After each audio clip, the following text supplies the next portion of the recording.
이부 예배 오신 여러분들 하나님의 은혜가 있기를 축복합니다. 지금 마이크 시스템이 좀 이렇게 일부 때 보니까 뭔가 이렇게 스피커하고 엉켜가지고 소리가 되게 크게 들리죠? 저 이렇게 떨어져서 해본 적이 없는데 잘 안 들리시면 표시해 주시고. 들리나요? 커요 지금도? 이렇게 할까요? 저는 안 들려요 하나도. 이 스피커가 저한테는 하나도 안 들려서. 그래서 주중에 이제 오셔서 다시 조정하기로 했습니다. 뭘 만졌는데 그게 잘못 만져진 것 같아요.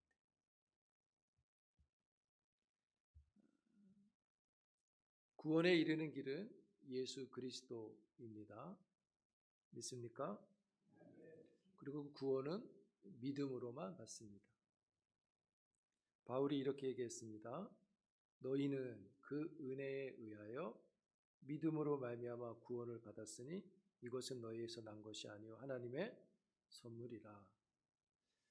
물론 이 말씀은 구원에 관계된 말씀을 설명하는 내용인데 저희는 구원을 전제로 이 말씀에서 믿음이라고 하는 것을 보려고 하는 것입니다. 그래서 오늘 5월 달에 진리의 말씀, 그 주제는 구원하는 믿음에 관한 겁니다. 바울이 2장 8절에서 구원을 선물이라는 것으로 설명하는데 우리는 이 내용을 가지고 믿음을 본다 그랬잖아요. 그럼 바울은 믿음을 뭐라고 설명하느냐? 바울은 그 믿음을 본질적으로 은혜라고 이야기합니다. 여기 보시면 2장 8절에 이것이 너희에서 난 것이 아니요 이렇게 했죠. 이 말은 이런 말입니다. 믿음이란 거는 너희에게서 난 게 아니다 이런 말과 같습니다. 근데 여러분 믿음이라는 건 우리 안에 있는 거잖아요. 우리한테 발견되어지는 거잖아요. 저 사람 믿음이 있어. 믿음이 우리한테 발견되어지는 겁니다. 우리 안에 있는 거죠. 그럼에도 믿음은 우리 자신으로부터 나오는 게 아니라고 말씀하고 있는 겁니다. 그래서 믿음의 기원은 사람에게 있는 게 아닙니다. 우리의 힘으로 만들어내는 게 아니고요. 우리에게 근원이 있는 게 아닙니다. 믿음은 하나님께 있습니다. 그래서 바울은 은혜라는 말을 쓰는 거예요. 은혜에 의하여 뭐가 나온다? 믿음으로 말미암아 이렇게 말하는 거죠. 너희는 그 은혜에 의하여 은혜 때문에 믿음으로 말미암아 뭘 받는다? 구원을 받는다 이렇게 설명해요. 믿음의 근원은 은혜에 있다는 거죠. 웨스트민스터 신앙고백서 14장에 보면 이 구원 얻는 믿음에 관해서 설명을 쫙 해놨어요. 14장 1항에 이렇게 설명합니다. 제가 요약해서 말씀드리면 믿음의 은혜로 말미암아 택자들은 믿음을 갖게 되고 영혼의 구원을 이루게 된다. 그 믿음의 은혜는 그 마음 안에, 우리 마음 안에 그리스도의 영이 역사하신 것이고 그 믿음은 통상적으로 말씀에 의하여 일어나며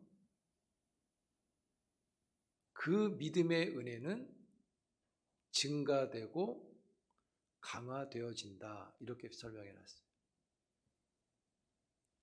여기서는 믿음의 은혜 이렇게 설명했어요. 믿음의 은혜. 은혜는 하나님이 베푸시는 호의죠, 호의. 그래서 믿음의 은혜란 말은 하나님의 은혜로 믿음이 일어난다는 것을 가리키는 거죠. 초대교회 이후에 교부 시대에 펠라기우스라는 사람이 있었습니다. 근데 이 사람은 사람이 덕을 쌓으면 구원을 받는다 이렇게 설명했어요. 이 말을 신학적으로 풀면 이런 말이 되는 겁니다. 사람이 은혜를 결정할 수 있다 이런 말이 되는 거예요. 그 말은 곧 믿음의 결정체가 사람한테 있다 이런 말인 거죠. 많이 이 사람의 주장이 확장되었다 그래요. 그런데 감사하게도 당시 교부였던 아우구스티스라는 사람, 이 사람과 계속 논쟁을 벌여서 이 사람의 주장이 이단으로 정죄를 받습니다. 다행이죠? 안 다행이에요? 별로 감흥이 없네요. 여러분 기독교 역사를 보면 이런 이단들이 막 커질 때마다 하나님께서 작업을 하셔서 이단으로 꼭 정죄를 받게 하십니다.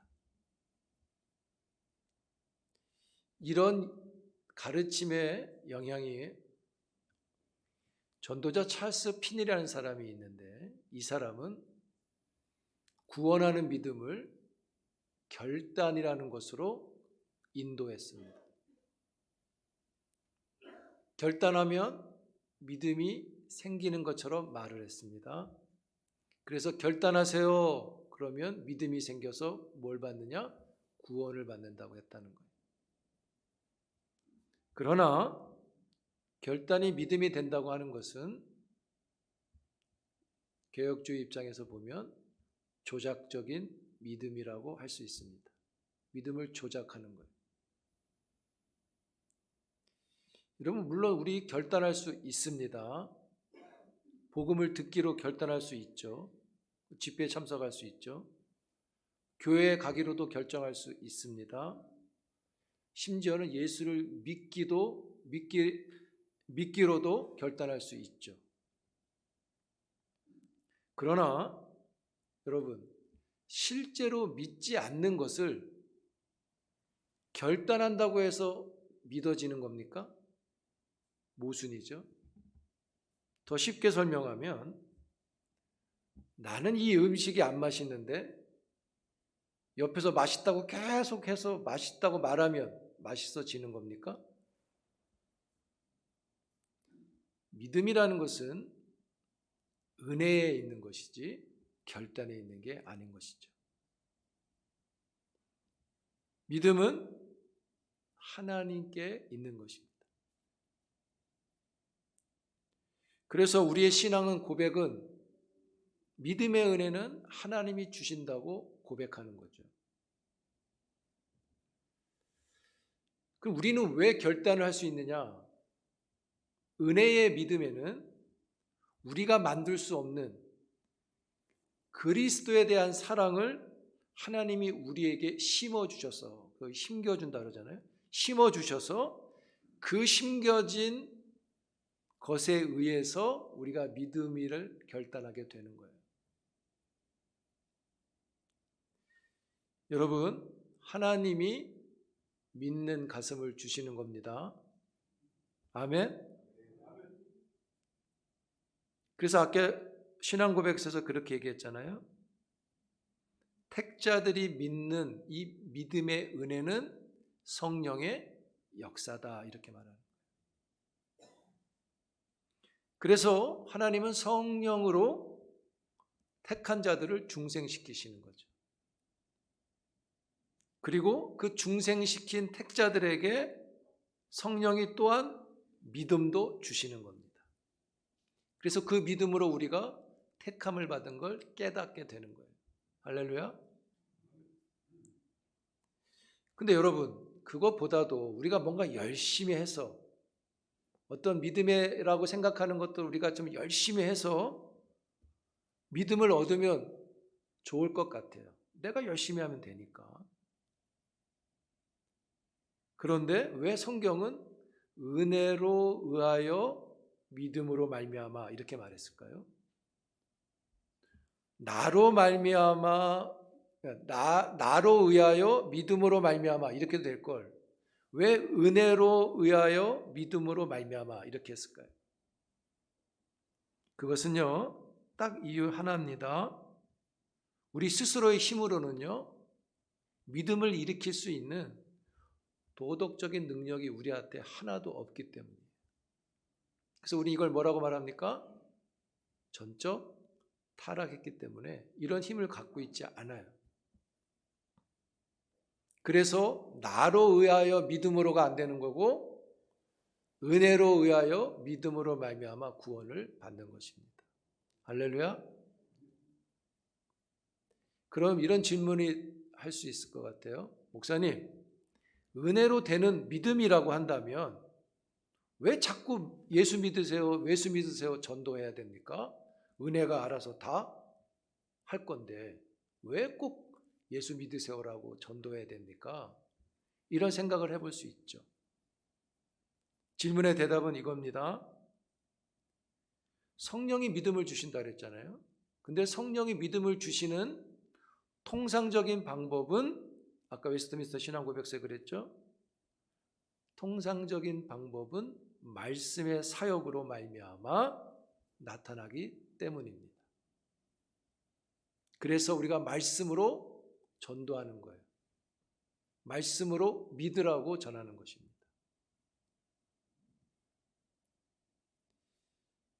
그래서 로마서 10장에 보면 우리가 잘 아는 말씀이 있어요. 믿음은 들음에서 나고 들음은 어디서 난다? 그리스도의 말씀으로 말미암느니라. 말씀이 믿음을 준다는 거죠. 성령이 우리에게 믿음을 일으키는 건 통상적인 방법이 말씀을 갖고 한다는 거예요. 하나님께서 말씀을 믿게 하죠. 근데 여러분, 말씀이 믿음을 일으킨다 그랬잖아요.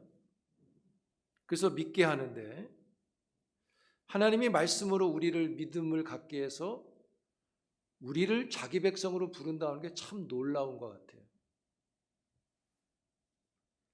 이왕이면 환상을 보여주고 엄청난 기적을 보여주면 믿는 게 더 쉽지 않을까요? 굳이 막 전도라는 주의 말씀을 갖고 막 할 게 아니라 그냥 자고 났더니 믿어요. 왜요? 한밤중에 엄청난 환상을 본 거예요. 안 믿으면 죽을 것 같은. 하나님이 그렇게 하시지 않는다는 거예요. 뭐로 하신다? 하나님의 말씀으로 한다는 거예요. 그리고 그 말씀으로 안 들을 것 같은데 우리가 듣고 믿음이 생긴다는 게 얼마나 놀랍습니까? 그래서 이걸 뭐라 그래요? 은혜라고 하는 것입니다. 할렐루야. 그래서 여러분, 말씀에 듣고 그 말씀으로 믿음을 일으킨다 그랬잖아요. 성령께서. 그러므로 말씀의 능력은 설교자에게 있는 게 아닙니다. 설교자가 말씀을 잘 전하기 위해서 기여할 수는 있겠죠. 그러나 그 기여는 기여일 뿐입니다. 결코 설교자가 믿음을 만들거나 창조해낼 수 없는 겁니다. 설교자가 무엇으로 말씀을 전하는 통로가 돼서 성령이 말씀으로 그 사람에게 믿음을 일으키는 것입니다. 아멘. 그렇다고 또 설교하는 저를 너무 무시하지 않기를 바라요. 목사님 아무것도 아니야. 그건 교만입니다. 근데 분명히 여러분 이걸 아셔야 된다요.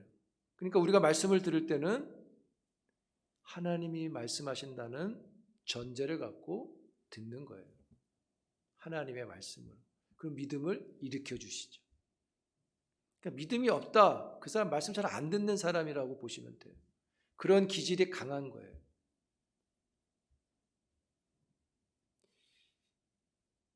이러한 것들을 루터나 칼빈이나 찌빙글리나 개혁주의에서는 이 부분에 대해서 이렇게 설명합니다. 구원하는 믿음에는 세 가지의 요소가 있다. 이렇게 얘기해요. 이게 있어야 된다. 설명합니다. 첫째는 지식이라는 게 있고, 두 번째는 동의라는 게 있고, 세 번째는 신뢰라는 게 있다. 좀 어렵죠? 근데 칼빈은 구원하는 믿음에 지식이 있어야 된다. 이렇게 설명했는데, 이 지식이라고 하는 이유가 뭐냐면, 이건 이성적인 이해를 가리키는 게 아닙니다. 똑똑한 걸 말하는 게 아니에요. 칼빈이 말하는 지식의 의미는 뭐냐면, 당시에 로마 카톨릭이 성도들한테 성경을 가르치지 않았어요. 차단시켰습니다. 쉽게 말하면. 심지어는 성경도 읽지 못했죠. 누가 읽었습니까? 사제만 성경을 읽고 설교했어요. 어떤 사람은 라틴어를 알지 못해서 라틴어 설교를 들었단 말이에요. 앉아가지고. 설교 라틴어로 했어요. 근데 그냥 듣는 거예요. 문화가 종교니까, 중세시대가 그냥 문화가 기독교니까 그냥 와서 예배를 드리는 거예요. 근데 알아듣지 못하는 말을 설교를 들어요? 설교를 들은 거예요? 안 들은 거예요? 안 들은 거죠. 못 들은 거죠. 말씀을 안 들었는데 믿음이 생기겠어요? 믿음이 없는 거예요. 그래서 칼빈은, 루터는 성경을 저들한테 돌려주자고 종교개혁을 일으킨 겁니다. 니네만 보지 말고 평신도들한테 성경을 줘라.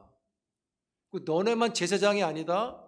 평신도도 만인 제사장이다. 이걸 개혁한 거예요. 성도들이 성경의 진리를 모르니까 믿음이 생길 리가 만무하죠. 근데 그들이 종교 생활을 합니다. 그들은 진리를 믿은 게 아니라 교회가 믿고 있는 걸 믿었을 뿐인 거예요. 이것을 신학적인 표현하며 맹목적인 믿음이라고 그래요. 그래서 중세시대의 많은 신자들은 하나님을 믿은 게 아니라 교회를 믿은 거고요. 진리를 가르치지 않고 예식만을 통해서 믿게 만든 거예요. 계속. 예식이 많죠. 그래서 칼빈은 이건 아니다. 성경의 진리가 빠졌는데 어떻게 구원을 받을 수 있는 믿음을 가질 수 있냐? 구원 얻는 믿음에는 꼭 진리가 있어야 된다. 하나님 말씀이 있어야 된다. 이 진리를 지식이라고 하는 단어로 사용한 겁니다. 그래서 구원 얻는 믿음에는 지식이 있어야 돼요. 즉 진리의 말씀이 있어야 되죠. 우리가 이따가 이제 다시 볼게요. 그럼 진리의 지식이 주어졌습니다. 그럼 두 번째 뭐가 믿음에 있어야 되냐? 동의가 있어요. 동의. 성경이 가르쳐진 진리가 참 진리라고 받아지는 것, 내가 받는 겁니다. 내가 동의하는 거예요. 즉 깨달음이 있는 거예요. 여러분 지식을 아는데 지식이 있는데 동의를 못한 사례가 성경에 많이 나오죠. 대표적으로 거라사 귀신이 예수를 만날 때 뭐라고 말하죠? 당신은 하나님의 아들입니다. 이렇게 고백하죠. 귀신이. 근데 그 하나님의 아들을 믿지는 않죠. 동의 안 합니다. 전리 떠나주세요. 이렇게 얘기하죠. 지식은 있는데 동의를 안 하는 거예요. 믿지 않는 거예요. 그러니까 마귀는 믿는 자가 아닌 거죠. 그래서 믿음의 요소에 지식과 동의가 있어야 된다. 세 번째, 근데 이 동의라는 건 이제 정서적으로 동의하는 것을 말해요. 깨달음이 있는 거라고 말씀드렸죠. 세 번째는 신뢰라 그랬습니다. 신뢰는 영혼의 기능 중에 마음을 가리켜요. 즉 의지를 가리켜요. 의지. 내가 알고 동의한 대상을 내가 의지하는 것을 가리킵니다. 우리 누군가를 의지할 때 신뢰하는 마음이 있어야 의지하죠. 그 사람은 믿을 만한 게 있어야 내가 따라가잖아요. 내가 알고 아멘 했어요. 그러면 알고 동의한 그 대상, 예수 그리스도가 말씀하신 대로 살겠습니다라고 의지를 드러내는 게 믿음에 있어야 된다는 거예요. 그래서 자신을 온전히 그리스도에게 맡기는 것이 여기에 들어갑니다. 자, 어려운데 생소한데 정리해 봅니다. 우리 도표를 좀 올려주세요. 자, 좀 글씨가 작은데 읽을 수 있겠죠? 순서대로 읽습니다. 그대로 순서대로 지식 이렇게 하고 믿음의 내용. 시작. 지식, 믿음의 내용.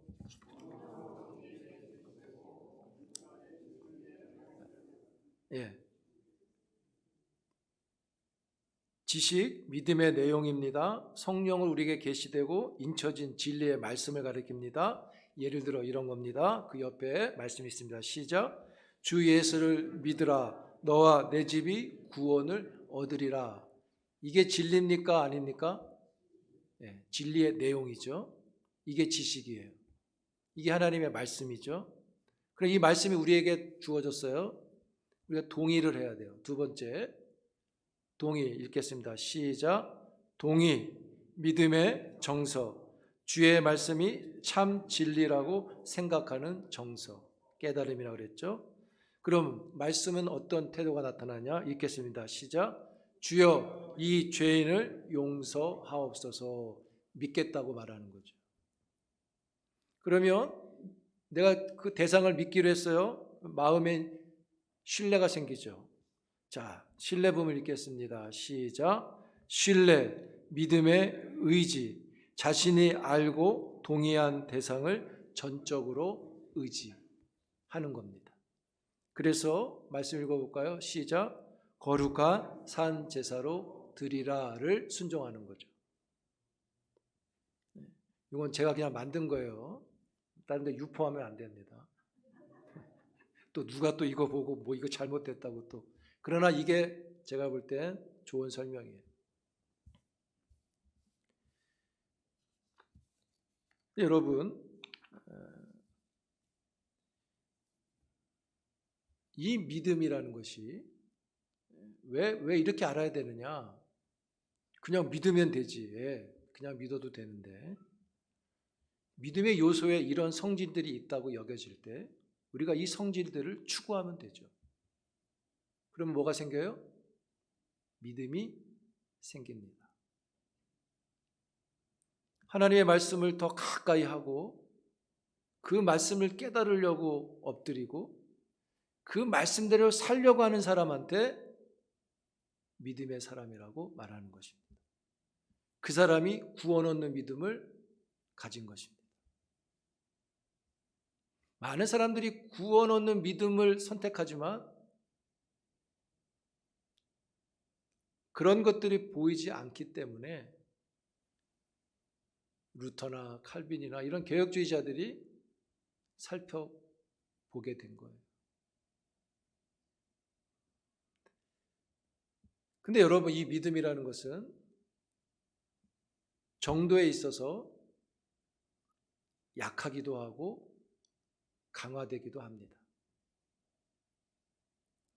믿음이 우리가 흔히 말하는 믿음이 약해, 믿음이 강해질 수 있다는 거예요.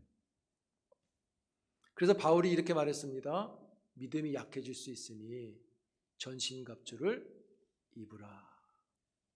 마귀랑 싸워 이겨라 이런 말만이 있는 게 아니라 믿음을 강화해라 이런 뜻이 있다는 거죠.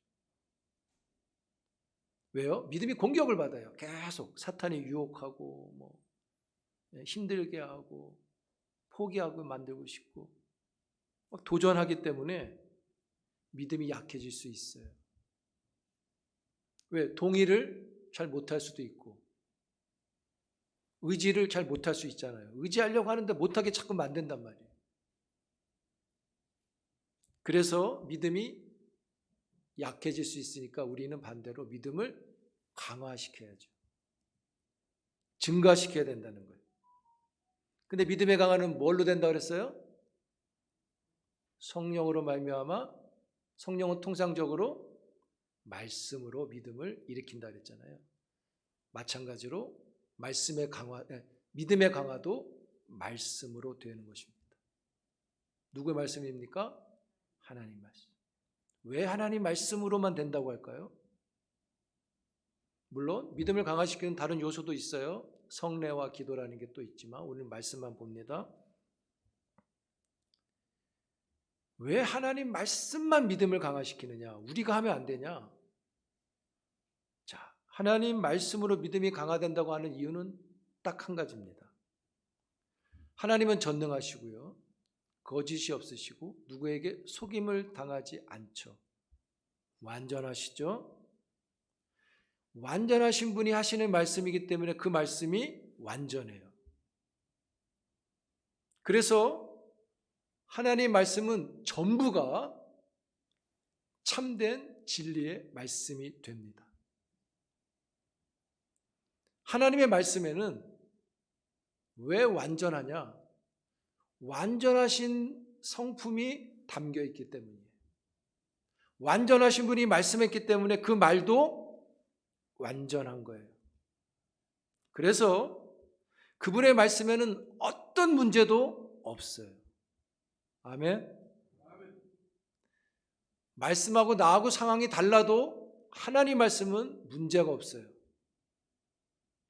완전한 말씀이기 때문에 우리는 무조건적으로 그 말씀을 믿을 수밖에 없어요.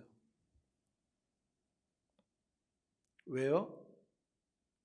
그 말은 문제가 없는 말이니까, 완전한 말이니까 그냥 믿는 것이 복이에요. 그래서 그 말씀을 믿을 때, 그 말씀으로 믿음이 생기는 거예요. 그래서 완전하신 참된 말씀은 참된 믿음을 우리에게 강화시키고 증가시키는 것입니다. 말씀을 듣지 않고서는 믿음이 증가되지 않습니다. 그래서 말씀을 듣고자 공교회 예배를 통해서 설교를 듣는 것 참 중요한 일이 됩니다. 물론 인터넷 들어가면 많죠. 제가 그런 걸 듣지 말라 이렇게 말하는 게 아니라 본질적으로 하나님이 세우신 공교회에서 말씀을 듣는 게 믿음을 얻는 가장 탁월한 방법입니다. 그리고 그 공교회는 어디냐? 자기가 출석하는 교회라고 보시면 됩니다. 옆에 교회 아니라 여기인 거죠.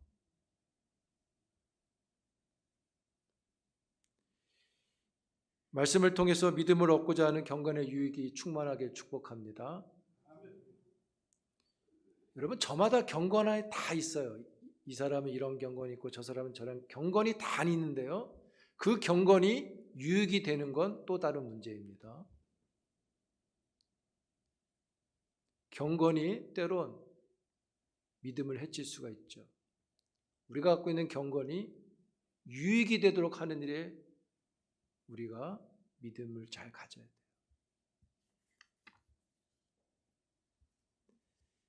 여러분, 목사님 이렇게 복잡하게 뭘 알아야 됩니까?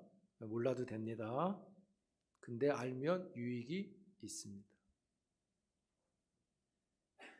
내가 믿음을 만드는 것들이 어떤 방법을 통해서 어떤 접근을 해야 되는지를 알 수 있기 때문인 거죠. 히브리서 11장에 보면 우리가 잘 아는 말씀이 있어요. 믿음은 바라는 것들의 뭐다? 실상이고 보지 않는 것들의 증거다. 믿음에 대한 좋은 정의죠. 훌륭한 정의입니다. 근데 이 말씀은 믿음 때문에 어려움을 당하고 공격받은 선진들을 놓고 하는 이야기입니다. 대박나고 성공하고 멋진 사람 선진들을 놓고 말하는 게 아닙니다. 근데 여기서 믿음은 바라는 것들의 실상이다 그랬잖아요. 여러분, 믿음이라는 것을, 내가 상상하는 것을 이 세상에서 이루어내는 게 믿음이 아니다, 이런 말이에요. 만약에 내가 상상하는 것들을 이 땅에서 이루는 것이 믿음이라면 이 믿음의 선진들은 왜 고난받고 시련받고 죽었는지를 설명해야 돼요. 이 사람들은 다 실패자가 되는 거예요.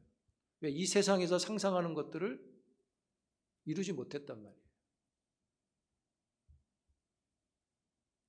여기서 말하는 바라는 것들의 실상이라는 의미는 눈에 보이는 것, 지금 눈에 보이는 것, 그 눈에 보이는 것 너머에 있는 것들을 보는 게 믿음이라는 것이죠. 어떤 사람이 아주 잘 됐습니다. 괜찮습니다. 복이, 은혜가 있습니다.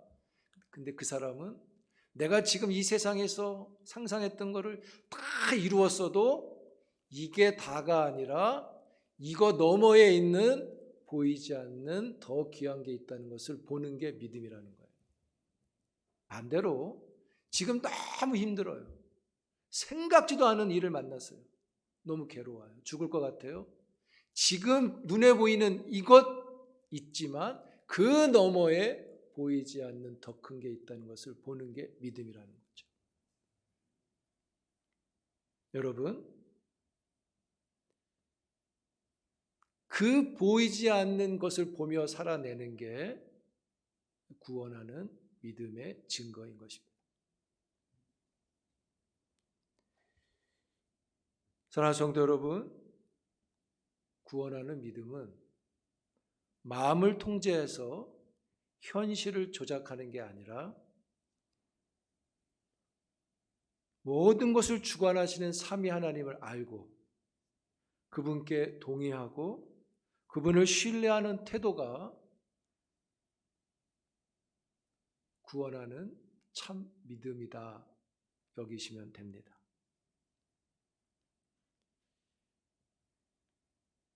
믿음의 조성자는 주님이십니다. 믿음의 완성자도 주님이시죠. 그럼 우리가 그 주님을 알고 그의 진리를 알고 그 주님께 참여하고 그 주님을 신뢰해서 그분의 뜻을 따라 살아가는 진지한 태도가 있는 사람, 그 사람의 믿음이 참 믿음인 것이죠. 사랑하는 성도 여러분, 복잡한 게 아니라 오히려 더 단순한 겁니다. 믿음의 능력과 은혜가 우리에게 있죠. 그 믿음을 더욱 말씀과 그 말씀의 진리를 깨닫고 그 말씀대로 순종하며 살아가면서 구원하는 믿음을 더 증가시키고 강화시켜서 보이지 않는 것들을 보는 그 복된 믿음의 눈을 가지고 이 험한 세상에서 하나님의 종으로 승리하며 살아갈 수 있기를 주의 이름으로 축복합니다. 기도합니다. 하나님 감사합니다. 구원하는 믿음을 주셨습니다. 그 믿음을 주의 말씀과 성례와 기도를 통해서 충만하게 이루어가며 구원의 큰 감격 안에서 믿음에 이르는 주의 종들이 되게 하옵소서. 예수님의 이름으로 기도합니다.